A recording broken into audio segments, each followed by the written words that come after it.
Good afternoon, everyone, and welcome to the second of the three-part Trizen's webinar series, Future of Commerce. Here we'll examine what the future of commerce looks like in a rapidly evolving landscape. I'm Ali Thiem, the editor of Power Retail, and it's lovely to have you all here again today. We have a great lineup of panelists for you today, but before I introduce them, I have a quick bit of housekeeping. If you have any questions for our panelists today, please be sure to ask them in the questions tab on the left-hand side of the pop-up on your screen. We'll do our best to answer them at the end of the session. So today we are joined by Sven Lindell, the CMO at Appliances Online, Sheena McNamara, the Customer Success Manager at Trizen's, and Nicholas Kontopoulos, the Head of Adobe DX Commercial APAC Marketing at Magento. Lovely to have you guys here today. Hello. Likewise. Hi. Great to be here. So it's undeniable again that consumer habits have already been shaped by the closure of stores and non-essential services. And so our live panel series today will give insights and practical tips on how to run an effective global and digital offering and meet expectations in the current landscape. So I'm going to start off with Sven. Today we'll be looking at building one-to-one relationships with your consumers, leveraging data and building immersive customer experiences online. So what are some ways that you can build one-to-one relationships with customers to build brand loyalty? It's an interesting question that you posed there, and in my mind, I feel that you really only build one-to-one relationships through your service offering and through your product. And I feel that sometimes these days that retailers will only focus on one or the other. So I suppose it's really about asking yourself, what touch points does your products and your services have with consumers, and how do you provide that personal touch in those touch points? And I do feel that people try to be ultra personalized right at the very top of the funnel when you're trying to have a, I suppose more of a broadcast kind of conversation with your customers and try to bring them into market and bring them into the sales process, when they actually have forgotten about those end parts of the funnel. There's end part where you're actually in front of customers face to face. So they can be via your customer service team, via your delivery team, and also obviously via your communication just after the sale process has happened. I think they're the critical point to actually really make sure that you build on a great brand experience. So I'll kind of talk a little bit about why service and why product, because people will sometimes have a beautiful experience when they interact with a product. You think about maybe a pair of Nike shoes, right? It might not be around the service of what Nike provides, but it's around the product and you wearing it and how you feel when you wear it and what it makes you feel as a person. But then ultimately, you can't have that without the great service offering that needs to go with it, right? So what happens if you have a problem with those Nikes? Where will it leave you from a brand perspective when you don't meet that brand promise at the end of the day? And as I said, I think now we sometimes focus in that sometimes product is king, and it is. I agree with that to a certain point. But if you don't have service being I suppose a king or a queen, whatever we call it, the king and queen together, I suppose. If you don't have them working together, then you are bound to let your customers down sometime in the future. And I feel that if you've got them working together side by side, you are going to build great one-to-one relationships with your customers. Think about those touch points when that delivery driver turns up and takes away their garbage when after they've unpacked their TV and set it up in their living room. The smiles that brings to our customers' face, as opposed to just dumping a product on their doorstep and walking away, is critical, and it's critical for us to be able to make sure that we continue that to be able to deliver the best experience possible. And then you talked a little bit about how we measure it, and so we'll talk a bit. I'll think a little bit about that later on. But for us, we just make sure that NPS is definitely our North Star there in terms of how we measure that performance from an end customer point of view.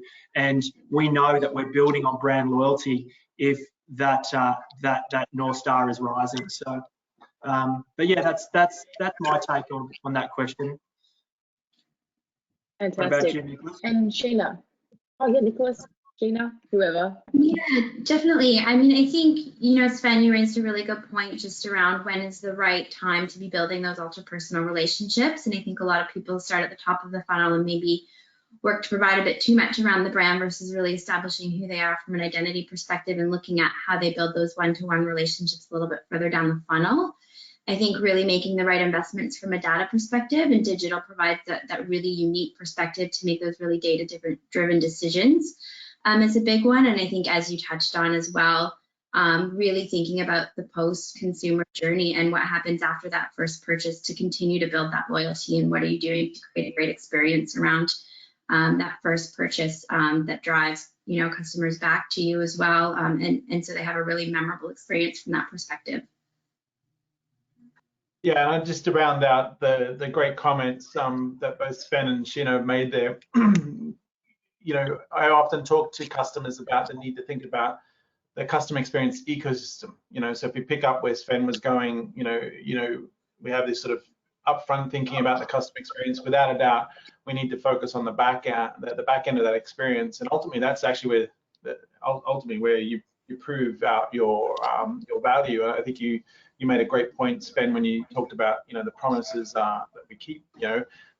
There's a formula I often use: PM plus PK equals T. Promises made, plus promises kept equals trust. Trust is the bedrock of customer experience. So and a good part of this experience is actually right down to I think Sheena, you were touching here, and so same with Sven, is when you deliver the goods. That's part of the experience. So even the partners you're working with, your logistics partners, are really critical components of that. So yeah, I think really great question and great insights from Sheena and Sven there. Absolutely. Yeah, I think if you work to hero those people within the organisation that do have that frontline responsibility with customers, I think that could make a big difference. I think a lot of the times the heroes the heroes in the business are seen as those people that are working potentially on the strategy, transformation work, and definitely there's multiple heroes around the business, but if you need to hero anybody, right, we need to hero those people that are actually speaking to customers every single day. And yeah, I feel sometimes that's lost in some when brands try to expand their vision. Well said. And I think if we look at other industries where we can learn from that really great point, one of the Ritz-Carlton's a fantastic brand that I get to occasionally stay at. Hopefully we'll get to stay at again in sometime in the future. But they're famous for empowering their employees. Literally the bellboy can overhear a conversation between two guests where maybe the partner's saying, "Oh, this has been a bit disappointing is an experience," and he or she is empowered to say, "Listen, ma'am, I'm really disappointed to hear that we haven't delivered on the expectation you were hoping. This stays on us." They're empowered literally to do that. I think the point, Sven, there is also looking at how we empower our employees to deliver on the promise is really important point. So I think it's a great point, because we always talk about customer experience, but we need to think about the employee experience as well. Absolutely. Very interesting. Now, Sven, you did talk about measuring the happiness. How do you measure happiness with your services from customers in that perspective? Yeah, it's really interesting. I was just thinking about this, and I grabbed some stats beforehand, and as I said, like the Net Promoter Score is definitely our North Star, and I know that there's a lot of statos out there that will actually end up going, "Oh, but it's a flawed metric," and this and that, and I think any metric that's easy to understand by the business and can be a part of your overall scorecard around how you drive the business forward, I think is good to measure. But I feel that we can break that down by all parts of our business. So we can look at NPS by our customer service team, by our delivery drivers, and also obviously our web experience as well. And we can then see whether we feel that we are continuing to meet the promise to our customers all the way through the sales process. And we delivered, for a business, we delivered 69,000 deliveries in April. And that was through our winning logistics operation, which has 370 vans and trucks on the road. And for us to actually have our NPS grow during that time, where we're at a point where we've actually at all-time high demand, is fantastic, right? So we're seeing some great demand in the market for certain products, and you know, to get an NPS out of that at about at 85, we're really proud of that. You know, and that puts us up there with the Ritz-Carltons of the world, and that ends up being our guiding star, and we continue to optimize off that and look at what customers are saying so we can constantly get better and work together as a team to discuss that. So and then also we have an equivalent over on our team member side, which is Helix, and Helix is an internal team management system as a cross between social media, but also team planning and also team inspiration, and allows us to work together and talk through common problems, but also shout about the wins and all learn from each other. And that's been really beneficial for our teams as they talk about how they're feeling on a regular basis and vibing on that, which is really nice. And everybody jumping in to work with each other on solutions for the customer. Yeah, I think. Nicholas, do you have anything? Yeah, I think Sven, you and I are very aligned in terms of our thinking here. I think sort of building on that point again, really keeping a close pulse or finger on the pulse in terms of how your employees are faring is really important. There's that old saying, "Happy wife, happy life." You know, I think it can be extended. You know, happy employees, happy customers. And I think it's really important to understand how, sort of reinforcing the point I made earlier, and also what Sven's just spoken to, that when we rethink how we use technology, how we ultimately drive a transformational change in the business, we start with the employees at the front lines. I think it's really critical and often overlooked.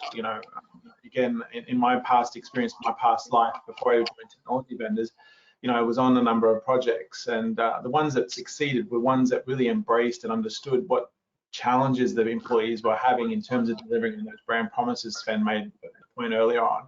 And I think that's really critical. Sheena, would you agree? Again, you think of it from your guys' perspective when you're working with customers, I would imagine that's a key starting point as well.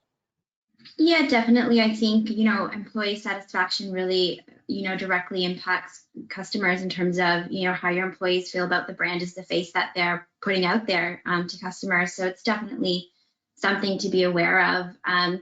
Maybe less specific in terms of a score for happiness, but I think, customers are more vocal than ever on social media these days as well. And so that's really a forum, that's quite public. And I think, people tend to go directly there as much as making a phone call these days to voice their concerns. So I think that's definitely one where it might not be a specific score. It is one where you can usually read through what's happening within that space and get a feel for how customers are feeling or if there's an issue.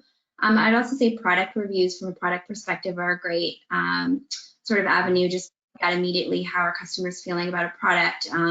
Is this something that's really winning for us? Is there potentially, a quality issue sometimes when you see suddenly new products launch and many sort of 1-star or 5-star reviews, you've got an instant read from your customers around, is this product working?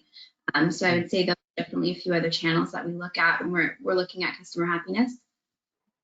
And just riffing off that, again, this is the beauty now that we have so many ways of being able to listen to our customers. I was just talking the other day to one of our customers, Love Bonito. They're a major retail brand up here in Southeast Asia out of Singapore, highly successful, really growing rapidly. And I was talking to Vanessa, who heads up brand, and she was talking about how they have, they use Instagram and, these different channels, social channels, first as a way of really listening to customers, because this is the key thing here. I think, Sven, you'd agree here, you need to really genuinely have an interest in what your customers are having to say.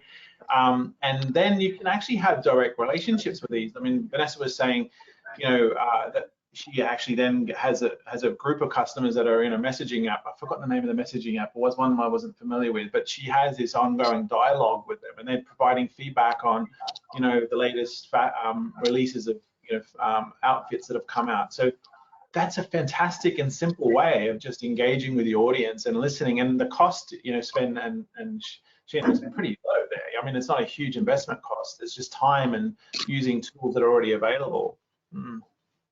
Yeah, absolutely. Yeah.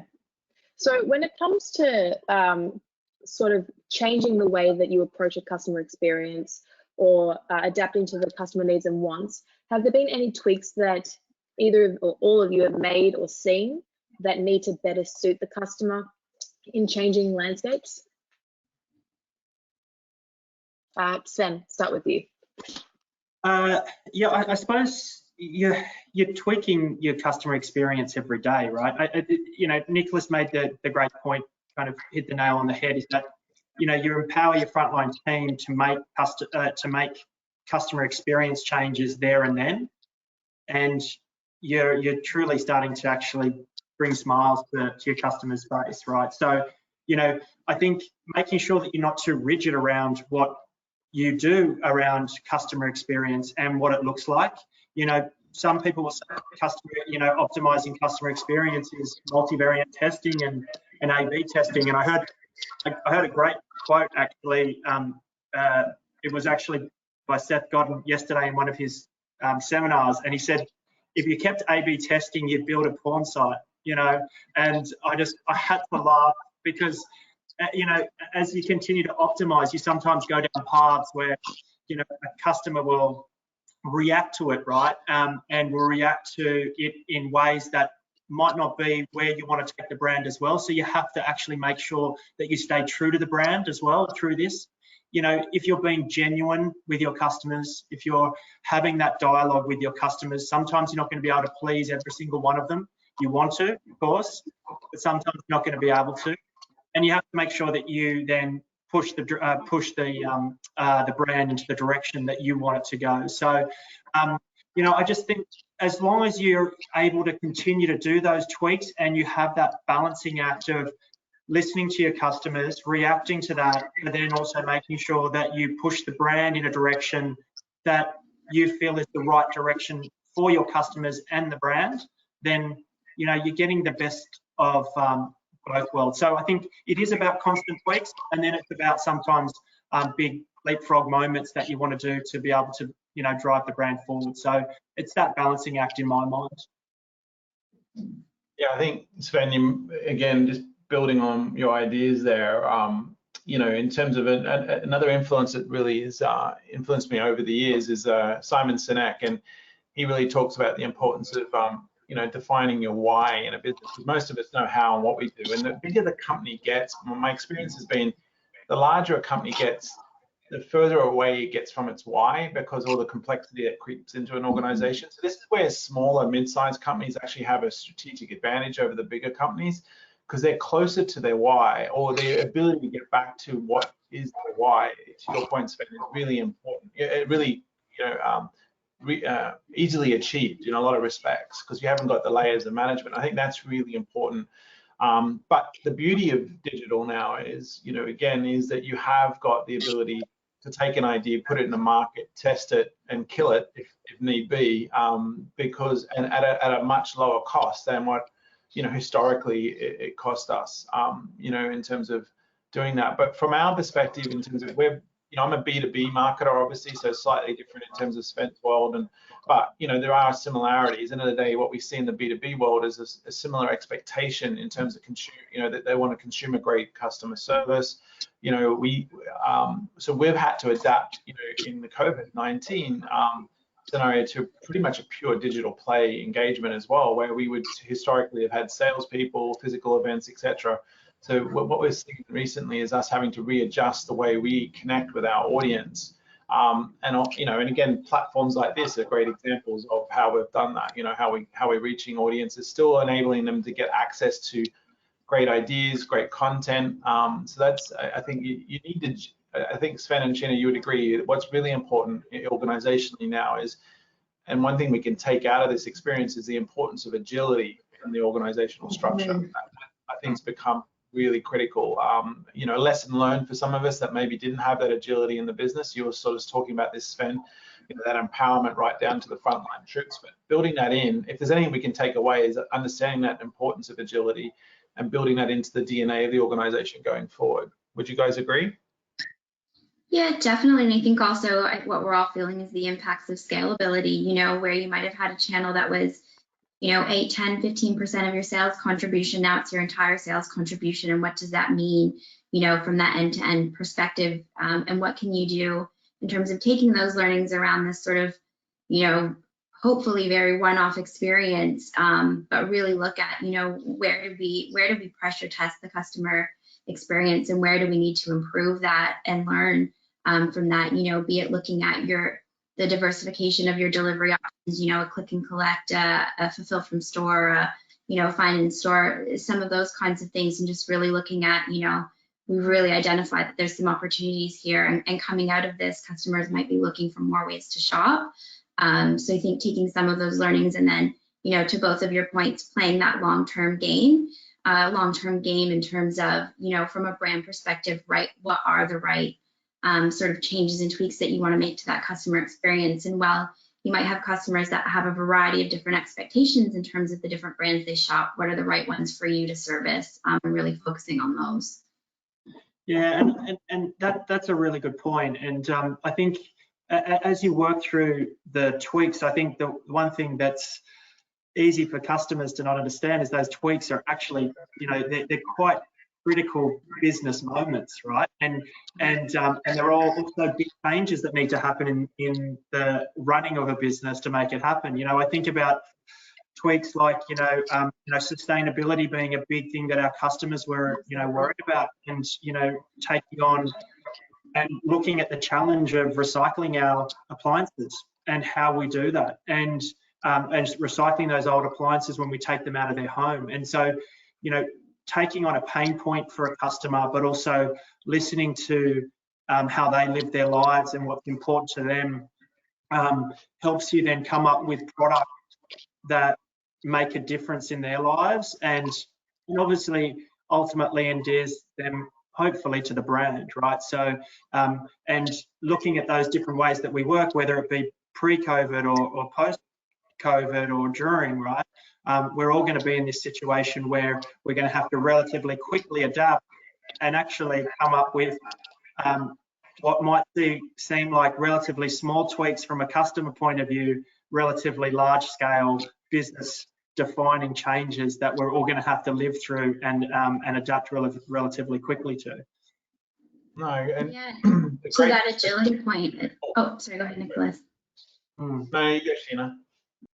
Just to that point around agility and that ability to adapt, it's really, there's the customer facing changes, but then it's really that considered internal change management approach as well. And I think that's the piece that takes, so much time to align and effort depending on the size of your organization, that a customer never sees. But if you haven't thought it through, they experience sort of the bumps of not really having that connectivity within the organization. So it's such a huge one. I mean, sustainability is a great example where it's so important to consumers, especially, generations coming up and becoming a larger conversation, but has impacts, all the way through the supply chain and what that really means. So, it's just definitely a new landscape to be considering.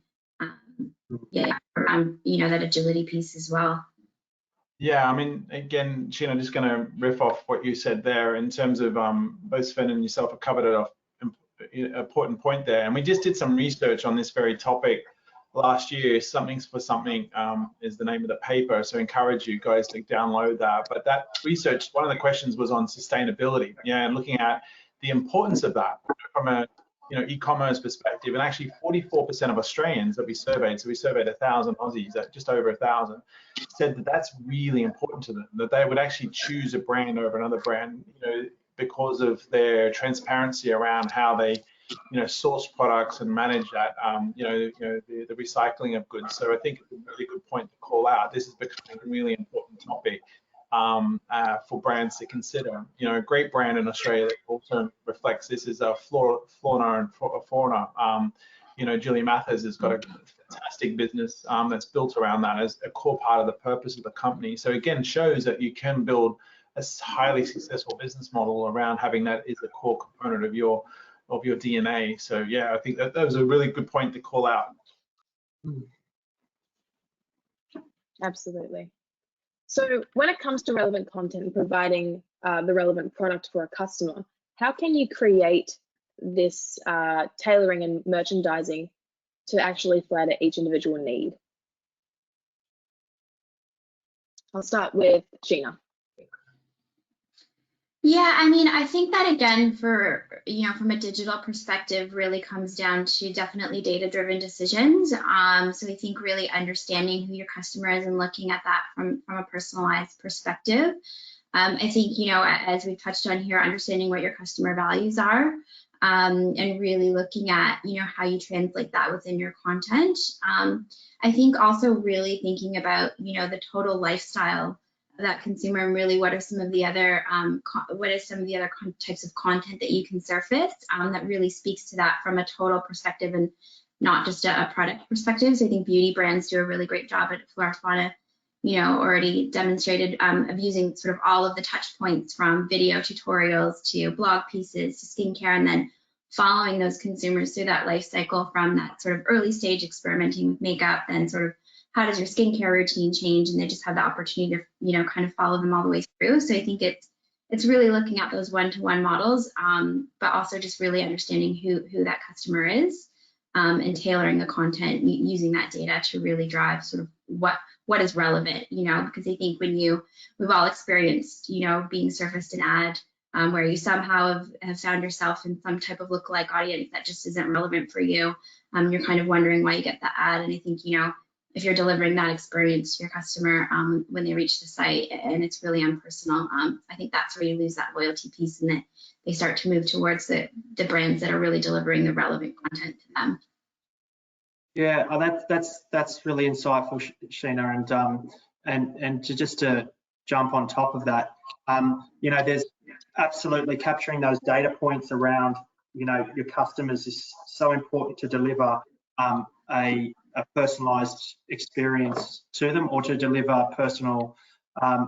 great content, right? So different people will know when they want to receive that content, and they'll engage with it when they need to. So I kind of talk to my team about sort of three big areas. Firstly, you need to understand what's brought a customer into market in the first place. So why are they there? Why are they showing their head? And it may be that they're starting that search journey, right? Because for us, appliances online, let's talk about that. They're entering a renovation. They're, maybe an appliance is broken, and we need to understand that, because it's and it's no use us having a renovation conversation with someone who literally just wants to replace a dishwasher at home, and vice versa. And then it's, what outcome are they after today? And sometimes we get so caught up in the sale that we want a customer to end up signing on the dotted line, or it may be, run through that checkout. And we go, no, we're going to try to really push them through that funnel as fast as possible, remove all those barriers. But I think you have to take a step back and go, what outcome do they want today? And if you understand that, it may be they are researching, or they actually want to compare a few models. It may be the fact that they do want to sell it, they do need that today, and they want it delivered by tomorrow because their dishwasher's broken and they've got 4 kids running around the home, and those dishes are building up. So the outcome is really important to actually understand. Now, you can help move someone on an outcome. You absolutely can, and help push them through to different stages. But if the starting point isn't empathy around the current outcome that they're looking for, then you're going to go nowhere.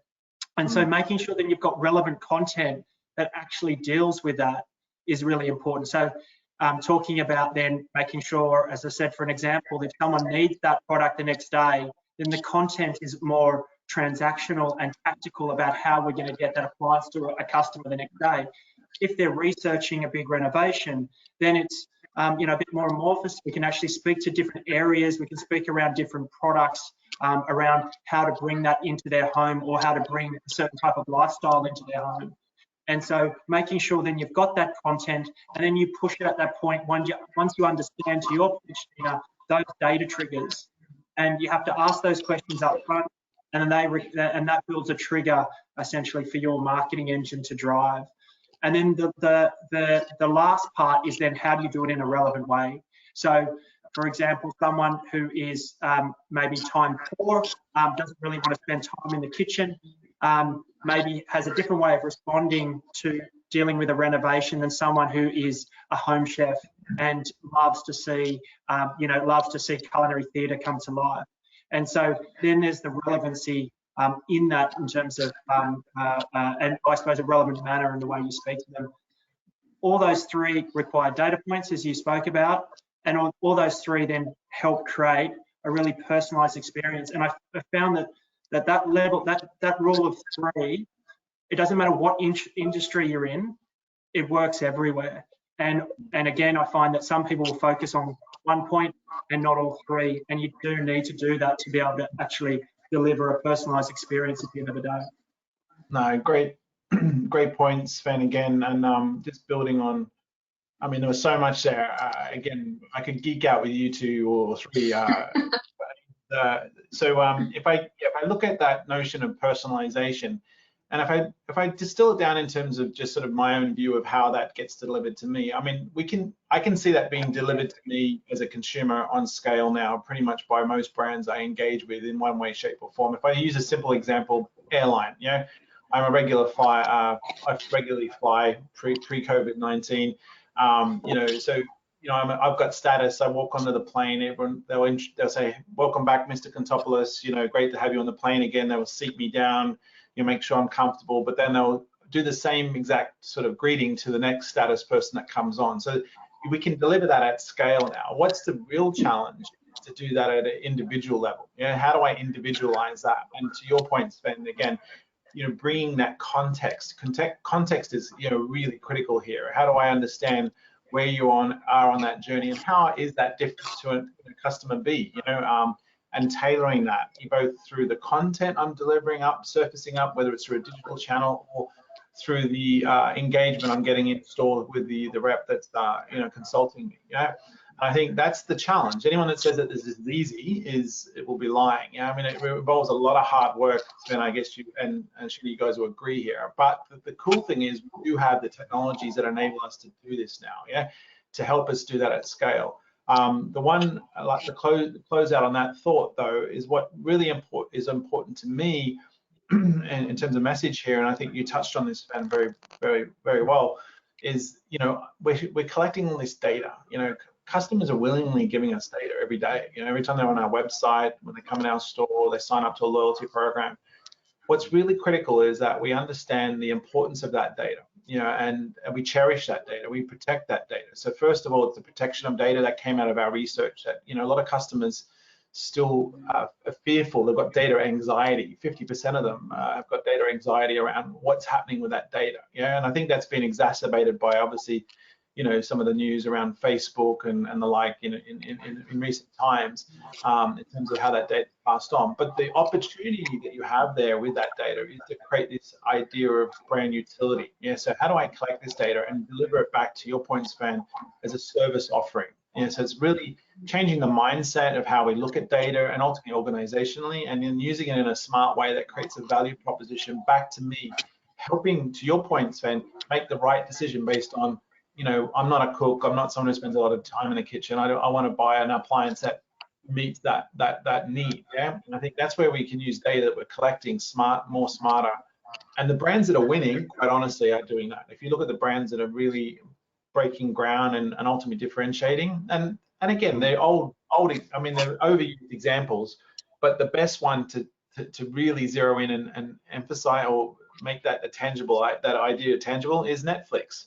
I mean, they're a great example. They are a massive data harvesting machine. And then if you really dive in and look at how they use data to not only program to serve up content to you in terms of what you're going to watch, but also what programs they're going to go and build, and that informs what, the next generation of programming, I think, is a really great example of, that idea that I've just shared and built on in terms of what Sheena and Sven have shared.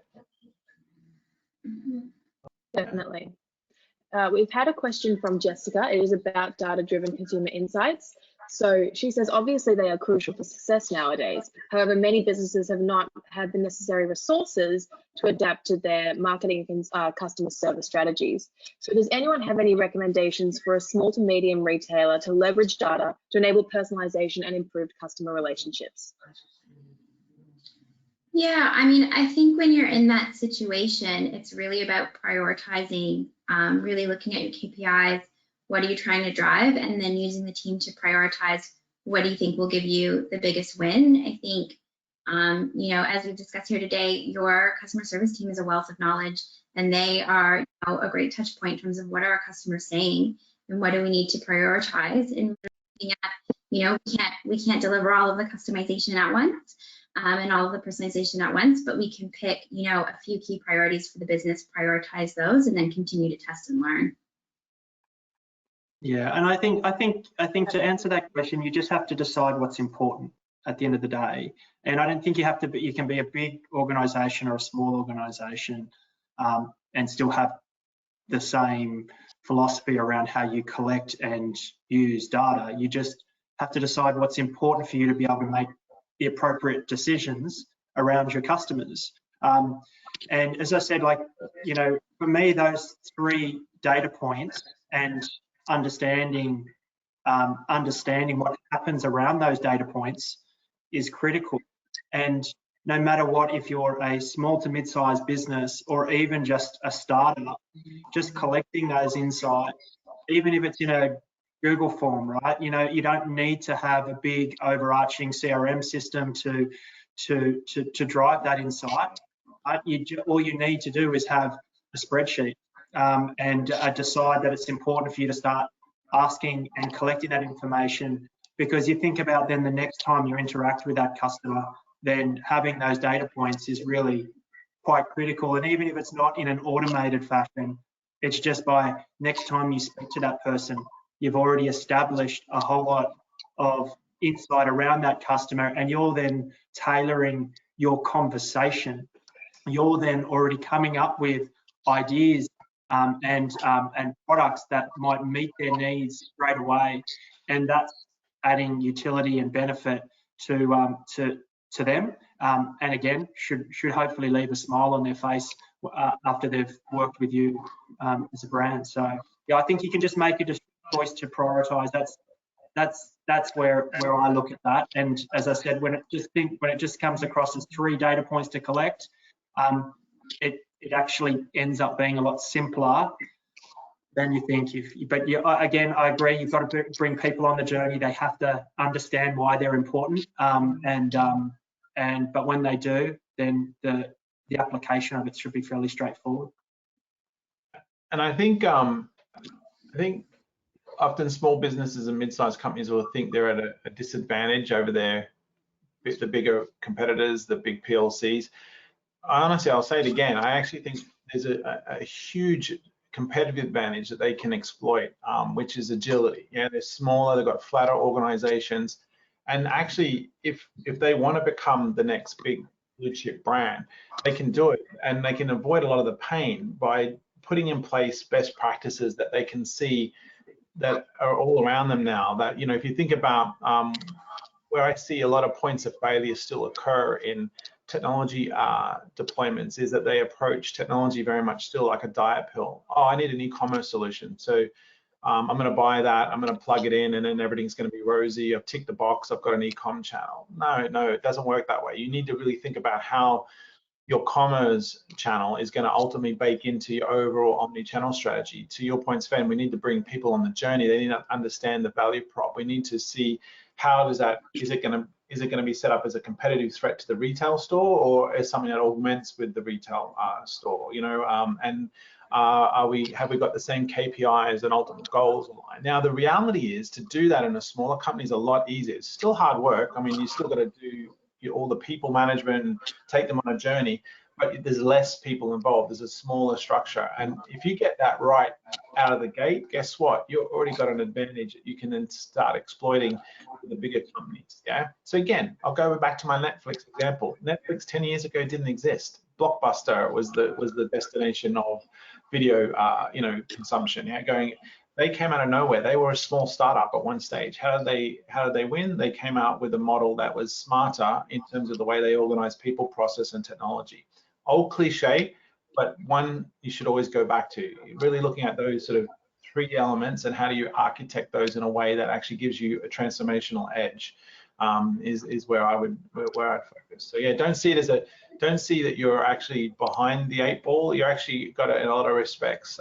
You're actually got a significant competitive advantage. And then to close out that thought, collecting great partners obviously is really important. So looking at who are those partners that are going to be, do they understand my industry? Do they understand my business? Are they going to be with me on that journey? Are they going to take me from a small company to a global company? Have they got that ability? I think those are the other things you need to think about in terms of that ecosystem of people that are going to work with you on that journey. Yeah. Absolutely. Fantastic. You know what, guys? Just like Nicholas, I wish we could talk about this all day. It was a really great sort of fireside chat, but that's all we have time for. So I just wanted to thank everybody. I want to thank Sheena, Sven, and Nicholas for being here. Yeah, so it's been so great. And I hope everyone has a fantastic day. We'll see you at the next webinar. Definitely. Thank you very much, everyone. Great. Thank you. Thank you. Thanks, guys. These guys. Bye.